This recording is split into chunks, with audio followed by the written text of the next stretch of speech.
하나님 말씀 누가복음 5장 1절로 11절입니다. 누가복음 5장 1절로 11절 교대로 하시고 마지막 절은 같이 합니다. 무리가 몰려와서 하나님의 말씀을 들을새 예수는 게네사렛 호숫가에 서서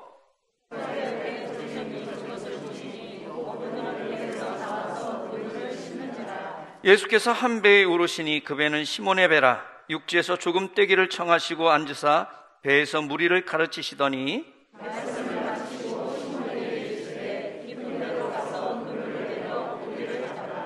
시몬이 대답하여 이르되 선생님, 우리들이 밤이 새도록 수고하였으되 잡은 것이 없지만은 말씀에 의지하여 내가 그물을 내리리이다 하고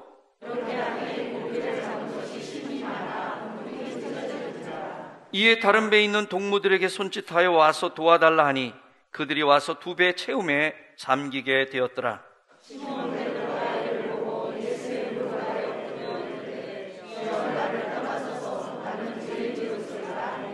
이는 자기 및 자기와 함께 있는 모든 사람이 고기 잡힌 것으로 말미암아 놀라고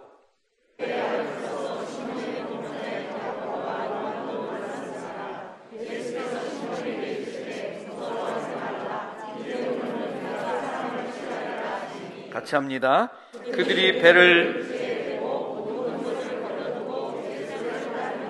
아멘. 우리 옆분들하고 인사합니다. 주의 사랑으로 사랑합니다. 옆자리에 앉게 돼서 영광입니다. 행복한 교회가 행복한 세상을 만듭니다. 할렐루야.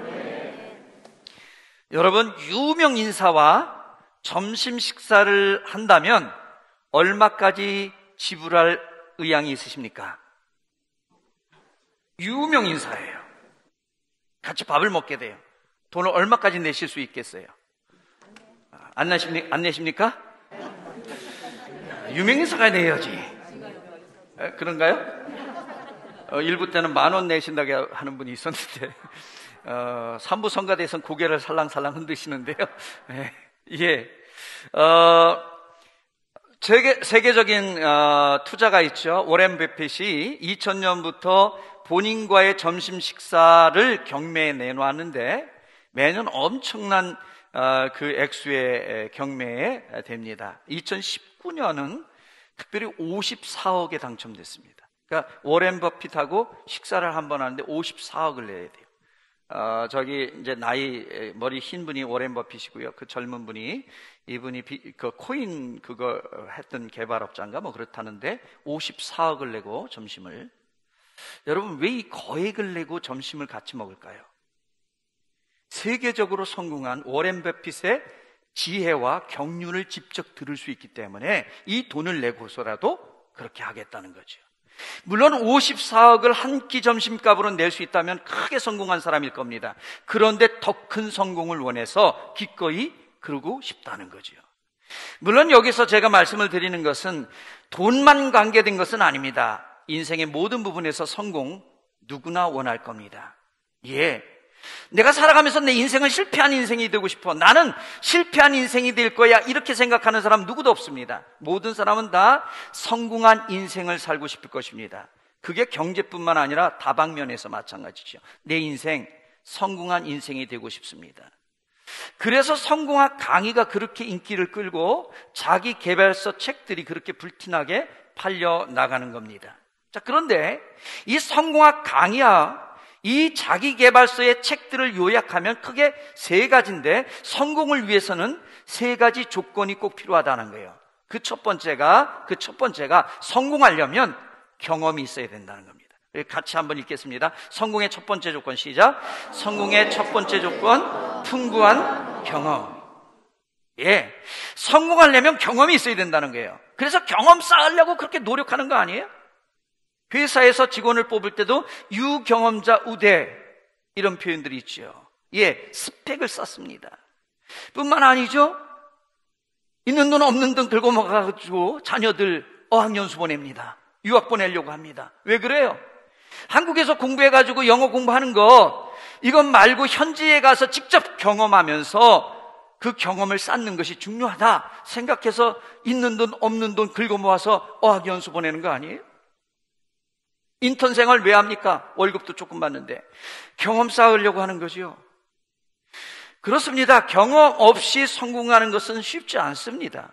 사회가 복잡해져서 더합니다. 어느 곳에서 예상치 못한 어떤 어려운 일들이나 위험 요소가 닥칠지 모릅니다. 사회가 복잡해졌기 때문에 경험 없이 성공하기 참 어렵습니다.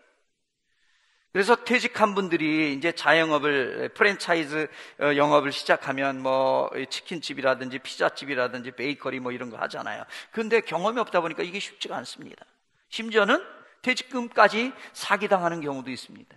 요즘도 그런 말이 있을 것 같은데, 제가 예전에 들었을 때 공직자의 퇴직금은 발견하는 사람이 임자다, 이런 말이 있었어요. 공직 생활을 했던 사람들은 사회를 잘 모르잖아요.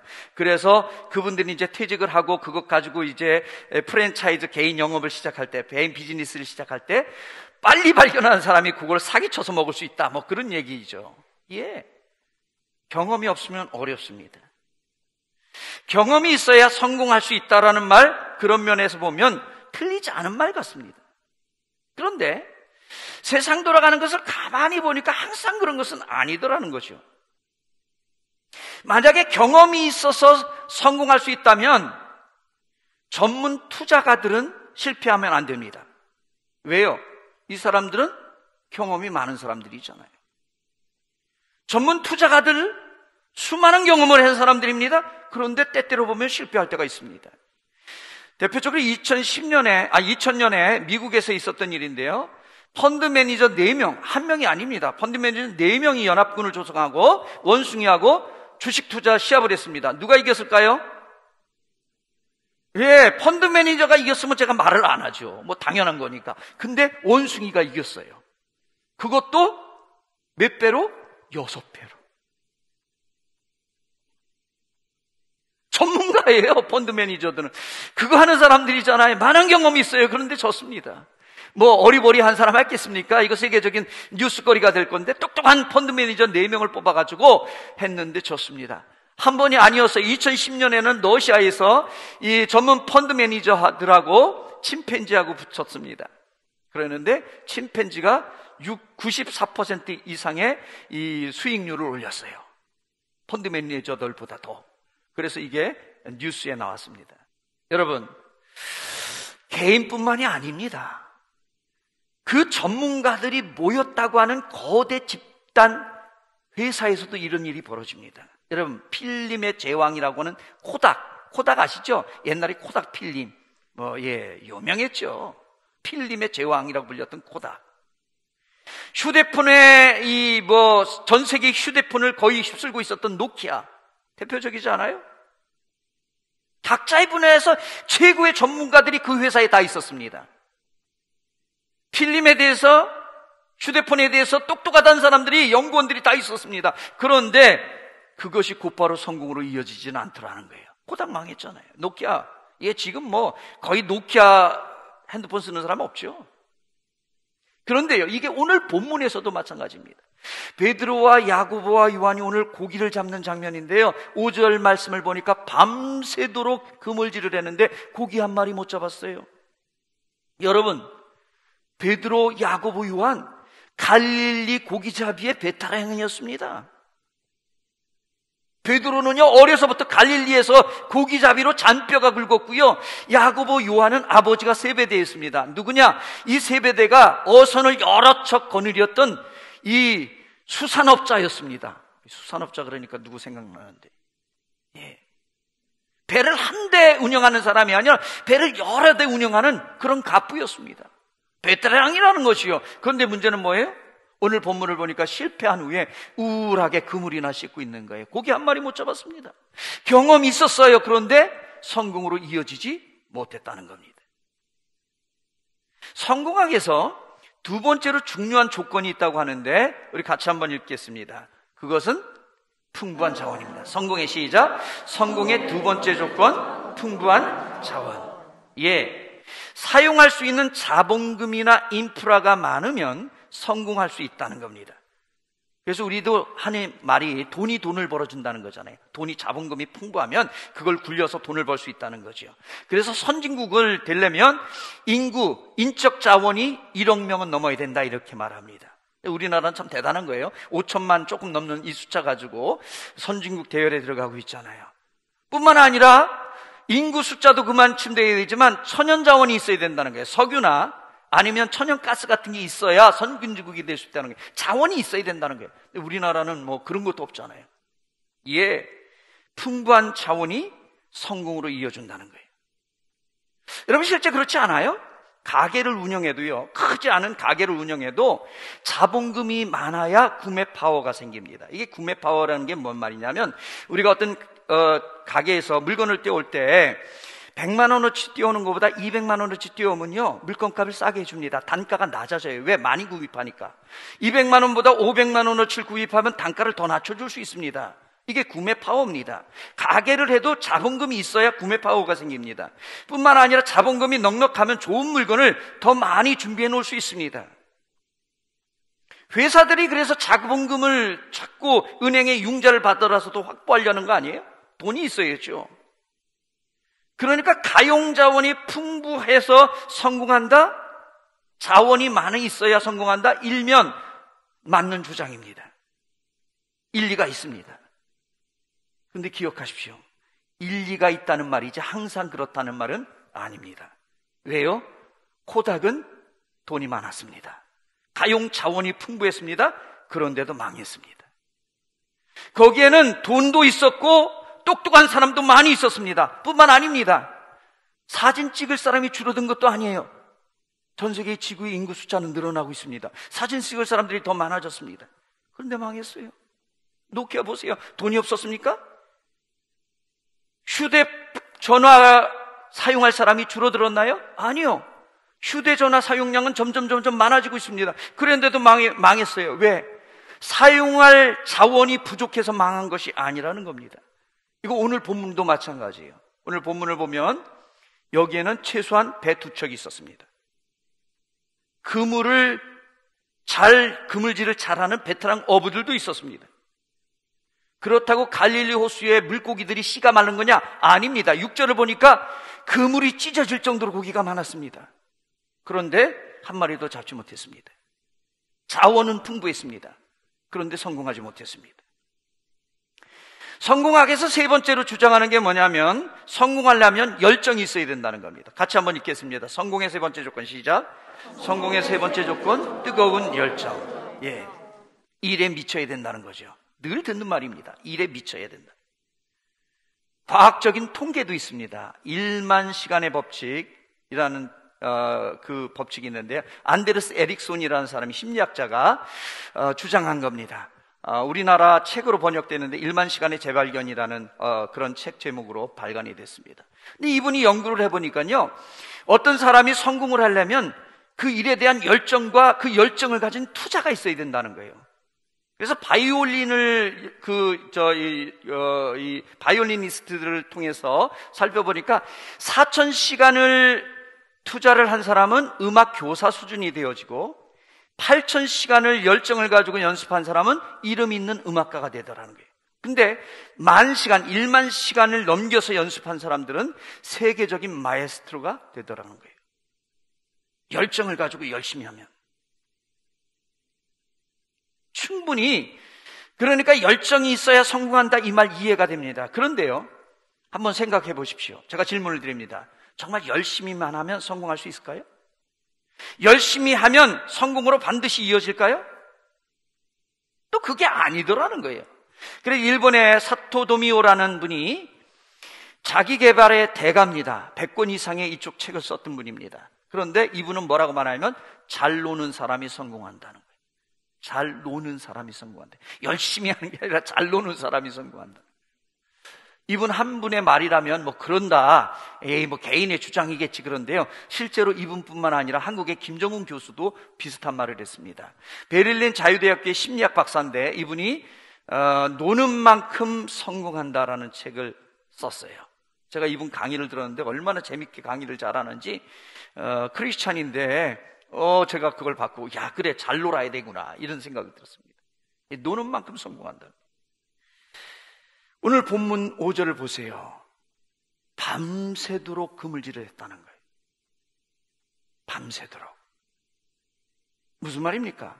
열정이 있었다는 거예요. 열심히 했다는 거예요. 여러분, 그물질을 하는데 고기가 잘 잡히면 재미가 있어요. 제가 그물질을 안 해봐서는 잘 그 부분에 대해서 모르지만, 제가 농사꾼의 아들로서 농촌에 자랐거든요. 그래서 이제 가을이 되면 고구마 캐고 감자 캐고 땅콩 캐고 이런 걸 도와드렸는데, 이 고구마 감자를 캐는데요, 이 감자가 많이 나오면 재미가 있어요. 그 캐는 재미가 있어요. 근데 감자가 안 나오면 호미질하면서 얼마나 짜증이 나고 힘든지 몰라요. 고구마가 막 딸려 나오면요 재밌어요. 땅콩이 막 나오면요 재밌어요. 똑같지 않겠습니까? 그물질도 그물질을 하는데 고기가 한 마리도 안 잡혀요. 그물은 가벼워요. 그런데 힘은, 기력은 다 빠집니다. 고기가 가득가득 잡히면요 그물이 무겁지만 신이 나는 거예요. 근데 지금 베드로, 야고보, 요한은요 밤새도록 그물질을 하면서 고기가 하나도 안 잡혔어요. 그물은 가볍지만 지칩니다. 힘이 듭니다. 이쯤 되면요 벌써 포기하지요. 그런데 베드로, 야고보, 요한은요 포기하지 않고 밤새도록 그 헛그물질을 했습니다. 열심히 있는 사람들입니다. 열정 있는 사람들이었습니다. 예, 그런데 결과는 실패했다는 거예요. 성공할 수 있는 조건은 다 갖췄어요. 경험이 있었어요. 자원이 있어요. 열정도 있어요. 그런데 실패했습니다. 여러분, 이유가 뭘까요? 이유가 뭘까요? 이유가 뭘까요? 한마디로 말씀드리면 앞을 내다보지 못하는 겁니다. 만약에 베드로, 야고보, 요한 중에서 누군가 앞을 내다보는 사람이 있다면 고기 많이 잡힐 곳, 고기 몰려들 곳에다가 그물 치면 돼요. 예수님처럼. 그럼 고기 그물이 찢어질도록 잡을 수 있었어요. 근데 그걸 모르는 거예요. 다른 건 다 있었는데 고기가 어디로 몰릴지를 모르는 거예요. 예, 이게 우리 인간의 문제입니다. 우리의 한계점입니다. 코닥은 필름이 필요 없는 디지털 카메라로 바뀔 것을 내다보지 못했습니다. 노키아는 사람들이 튼튼한 핸드폰 그럼 노키아죠. 튼튼한 핸드폰보다는 스마트폰으로 바뀐다는 이 취향을 내다보지 못했습니다. 그래서 조건은 다 있었는데 실패할 수밖에 없었습니다. 그렇다면 저와 여러분 어떻게 하면 될까요? 어떻게 하면 우리 인생에 성공을 할 수 있을까요? 제가 휴가 때 멕시코에서 미국의 북부 시카고까지 자동차로 운전을 해서 다녀온 적이 있어요. 근데요, 이 거리가 이렇게 길만 따라서 바로 가도 2,600km입니다. 2,600km예요. 산부 때는 조금 놀라시는 분이 있는데. 근데 가가지고 그 도시에 들어가가지고 호텔 찾고, 그래서 이렇게 가면요 편도만 3,000km가 넘습니다. 이게 무슨 말이냐면, 감이 아직 안 잡히셔서 안 놀라시는데, 하루에 서울에서 부산보다도 더 먼 500km를 매일 가도 5일 걸린다는 얘기예요. 돌아오는 것까지 10일 동안 매일 500km씩 운전해서 간 거예요. 근데 그 도시 들어가가지고요, 그 도시에서 제일 중요한 것은 봐야 되잖아요. 거기 또 찾아가야죠. 그리고 나서 호텔 들어가야 되잖아요. 호텔 또 가지요. 어마어마한 길이죠. 이게 거의 6,000km를. 근데요, 제가 한 번도 가보지 않은 그 길을, 그 먼 곳을 여러 호텔을 들어가고 여러 도시를 거쳐갔지만 제가 한 번도 헤매지 않고 갈 수 있었습니다. 왜 그럴까요? 네, 내비게이션이 있었기 때문입니다. 내비게이션이 있으니까 거기다가 주소를 입력하면 원하는 곳까지 무사히 갈 수 있었던 겁니다. 그래서 제가 돌아오면서 그런 생각했어요. 야, 우리 인생에도 인생에 내비게이션이 있으면 얼마나 좋을까. 그러면 헤매지 않고 바로바로 갈 수 있을 건데. 여러분, 인생이 누구나 다 처음 가보는 길이잖아요. 미래에 대한 두려움과 불안이 있습니다. 인생의 갈림길을 만날 때가 있어요. 이거를 해야 될지 저거를 해야 될지, 이 사업을 해야 될지 저거를 해야 될지, 내가 이 사람하고 결혼해야 될지 말아야 될지, 제가 미래를 사는 게 담임 목사로 가야 될지 말아야 될지 고민했을까 안 했을까요? 고민했어요. 기도도 했어요. 우리가 살면서 인생의 갈림길을 만나게 되잖아요. 그럴 때 내비게이션이 딱 오른쪽 왼쪽 가르쳐주는 것처럼, 우리 인생에서도 이런 길이 있으면, 내비게이션이 있으면 얼마나 편할까, 이런 생각을 해봤습니다. 인생의 갈림길을 만났을 때 뭐가 정답인지 어느 게 바른 길인지 몰라서 갈팡질팡할 때 있습니다. 그리고 지나고 보면 그때 그렇게 하는 것보다 이렇게 하는 게 더 나았을 텐데 후회가 되기도 합니다. 우리는 미래를 내다볼 수가 없습니다. 그래서 인생의 내비게이션이 사실은 필요한 겁니다. 문제는 많은 사람들이 엉뚱한 곳에서 그걸 찾고 있더라는 거예요. 요즘 젊은 친구들 사이에서 사주 카페라는 게 유행합니다. 대학가나 강남에 가면 번화가에 카페가 있는데 거기는 가서 커피도 마시면서 점도 치고 그런 곳이 사주 카페죠. 사회학자가 말하기를 청년들이 너무나 미래가 불안하고 답답하고 그러니까 앞이 안 보이니까 이런 일들이 벌어진다는 거예요. 실제로 20대 태반이 백수라고 해서 이태백이라는 말이 있습니다. 20대 태반이 백수, 그래서 이태백이랍니다. 88세대라는 말도 있어요. 예전에 88세대는 88년도 올림픽 때 태어난 그런 세대를 말했는데 요즘은 뭐냐면 취직은 하기는 했는데 월급이 88만 원 정도 되는 비정규직이라 그래서 그런 청년들을 88세대라고 부른답니다. 불안합니다. 암울합니다. 그러니까 인생의 어떤 길을 안내를 받고 싶어가지고 점쟁이를 찾는 거예요. 제가 20대 어떤 여자가 이 사주 카페를 일주일에 2번, 3번 이렇게 간다는 그분 인터뷰하는 걸 봤습니다. 왜 이렇게 자주 가냐 그랬더니 이분이 거기 하는 말이 그거예요. 내 삶의 전반적인 안내를 받는다는 거예요. 거기 가서 직장 일이 힘들 때 답을 얻고 위로를 받고 도움을 받는다는 거예요.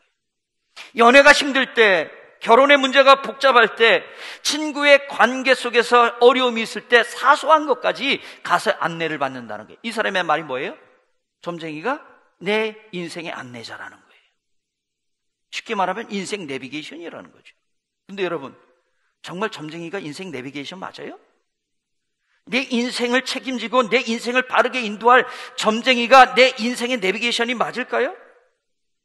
물론 가끔 가다 보면 이 점쟁이들이 잘 맞추는 것 같기도 할 때가 있어요.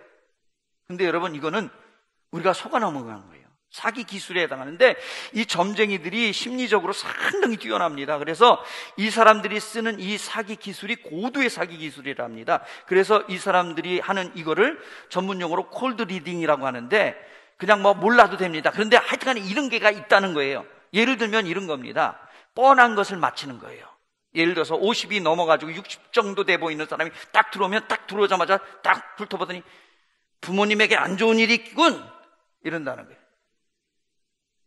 나이가 50이 넘어서 60이 됐으면요, 부모님 중에 부모님이 80, 90 다 됐을 건데 안 좋은 일이 있죠. 건강을 잃거나. 그러면서 이어서 말합니다. 부모님 중에서 돌아가셨거나 몸이 불편한 분이 있는 거 아니야? 당연하죠. 부모님이 80이 넘으셨는데 한 분은 돌아가셨거나. 뻔한 거를 맞추는 거예요. 30대 초반의 여성이 화장을 예쁘게 하고 정장을 입고 오면 이렇게 말한답니다. 다짜고짜. 인생의 짝을 찾고 싶은 게로군.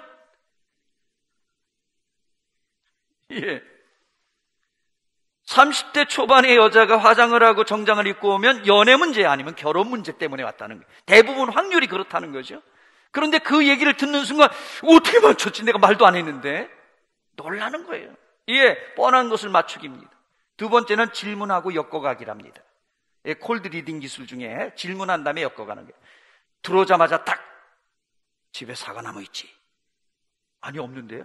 그래? 있었으면 큰일 날 뻔했어. 하늘이 도왔군. 있으면 맞춘 거가 되는 거고 없으면 하늘이 도운 거가 되는 겁니다. 질문하고 엮어가기입니다. 세 번째는 확인 불가능한 방법을 제시하는 거랍니다. 예를 들어서 아이를 낳고 싶은데 자녀가 못 낳는 여자가 찾아오면 아이 못 낳는데 막 이런 얘기를 하면 말을 한답니다. 당신 사주팔자에는 애가 없어. 근데 내가 써주는 부적을 가지고 갈 테니까 열심히 치성을 드리면 또 하늘이 감동해서 줄 수도 있으니까 그렇게 한다는 게. 그 부적을 가지고 아기를 낳으면 뭐예요? 용한 거죠. 근데 아기를 못 낳으면 어떻게 돼요? 더 큰 부적, 정성이 부족하기 때문에 비싼 부적 다시 사야 된다. 그리고 어차피 사주팔자에 없었던 애니까 못 낳아봤자 본전이에요. 아기를 낳을 때까지 가보기 전에는 이 사람이 진짜 사주에 아기가 있는지 없는지 누구도 모릅니다. 그러니까 확인 불가능한 방법을 제시해가지고 그렇게 사람들을 현혹시키는 겁니다. 귀신이 사탄이 점쟁이를 통해서 사람을 현혹시키는 방법입니다. 예, 물론 어떤 점쟁이들은 잘 맞히는 경우가 있습니다. 귀신이 들려서 정말 맞히는 경우가 있다는 거죠. 여러분, 무당 중에서도 강신무당과 학습무당이 있습니다. 학습무당은 뭐냐면 배워서 하는 겁니다. 이거 역술인 같은 분들이 다 이거죠. 그냥 이 동양 이 사상 철학을 배워가자는 역술인들, 이거는 학습무당이라고 합니다. 근데 강신무당은 뭐냐면 정말 귀신이 들어와서 하는 경우가 있습니다. 그래서 이 강신무당들은요, 예수님 믿는 사람이 앞에 오면 점을 못 칩니다. 굿이 안 됩니다. 그래서 예수 믿는 사람은 가라고 합니다. 그런데 학습무당은요, 앞에 목사가 와도 아무 반응이 없어요. 말 안 하면 몰라요. 왜? 그래서 이 강신무당들은 귀신이 알려주기 때문에 맞출 때가 있습니다. 그런데 중요한 것은 과거에 한해서라는 거예요. 이 미래에 대해서는 이건 하나님의 영역입니다. 미래의 시간에 대해서는 하나님이 창조하셨고 하나님이 섭리하는 시간이기 때문에 귀신은 미래의 시간에 알 수도 없고 그 미래를 바꿔낼 수도 없습니다. 단지 과거에 대해서 귀신이 알아낼 수 있습니다. 그런데 중요한 것은 우리가 착각하는 거예요. 과거를 맞췄으니 미래도 맞출 거라는 착각을 하는 겁니다. 예, 여러분, 사탄과 귀신, 우리의 미래를 알 수 없습니다. 그건 하나님의 영역에 달려있는 줄로 믿습니다. 여러분, 그렇지 않아요? 점쟁이가 무슨 신이에요? 인생을 2번 살았습니까? 자기 미래도 모르는데? 제가 TV에서 본 적이 있는데 꽤 오래됐어요. 정확한 연도는 기억이 안 나는데 우리나라에서 있었던 일입니다. 우리나라에 정말 유명하다는 점쟁이, 그분들하고 일반 사람들하고 얼마나 이 맞추는 것에 차이가 있는가를 그거를 이제 TV에서 테스트를 했는데요. 한국에 10명인가를 그 유명한 점쟁이들을 연락을 했어요. 그런데 그 중에 몇 명은 안 나왔어요. 본인들 들통날까봐 안 나온 것 같아.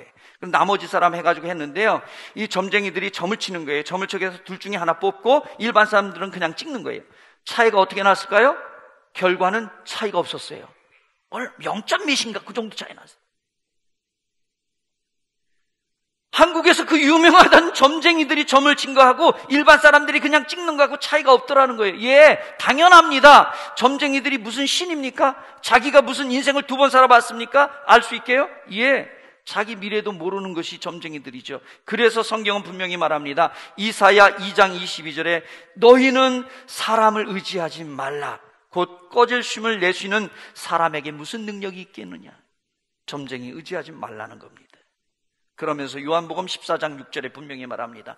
우리의 인생 내비게이션이 누구인지를 설명합니다. 즉 길이요 진리요 생명이신 예수님이라는 거예요. 예수님이 길인 줄로 믿습니다.